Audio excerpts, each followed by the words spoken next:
Kama unafanya matangazo kwenye mitandao ya Facebook pamoja na Instagram na haupati matokeo mazuri ambayo unakuwa unayatafuta, hii ndio trick pekee ambayo unaweza ukaitumia na ikaweza kukupa matokeo mazuri na ukafanya vitu kwa uhakika zaidi. Hakikisha una save hii video, itakusaidia sana Kitu ambacho unatakiwa kufanya, usije ukarudia tena kurun tangazo lako likiwa na picha moja ama video moja. Na hata kama unataka kurani hizo zenye picha nyingi, hakikisha ziendi pamoja, kwa maana ya kutumia hizo matangazo ya Karazo ambayo yanakuwa na picha nyingi kwenye tangazo moja. Sizungumzii hiyo hapo. Unachotakiwa kukifanya sasa hivi ni kutafuta picha angalau kuanzia 5 ambazo ni za product moja ama service moja. Yaani kama ni picha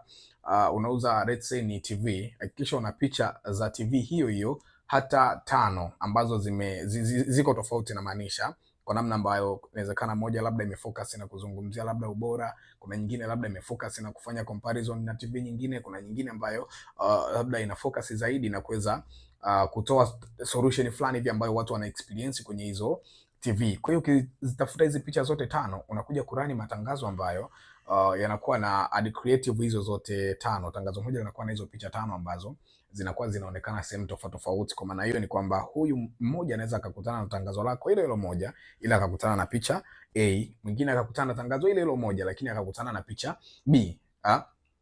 Ukifanya matangazo kama hivyo ukiwa na picha nyingi, utakuja wewe kuangalia performance ya kila picha ambayo umeweza kuiweka kama video ambayo umeweza kuiweka kwenye matangazo yako, na hapo utakuja kugundua kwamba okay, labda hii picha inafikia watu wengi zaidi, lakini haina clicks ambazo zinawapeleka watu let's say kwenye landing page ama kwenye WhatsApp, au hii video ambayo nimeiweka hapa, hii inapata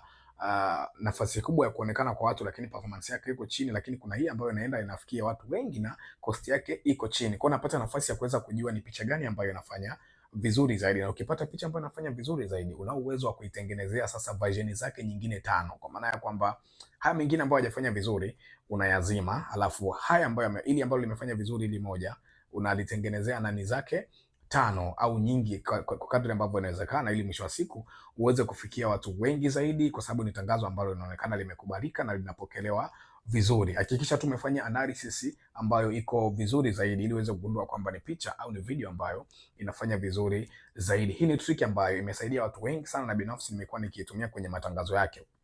Kirusha tangazo moja kwa picha moja, ina maana kwamba una beti, hauna uhakika kama hii picha ni bora, ni nzuri ama ni mbaya. Lakini ukirusha angalau kuanzia picha 5, video 5,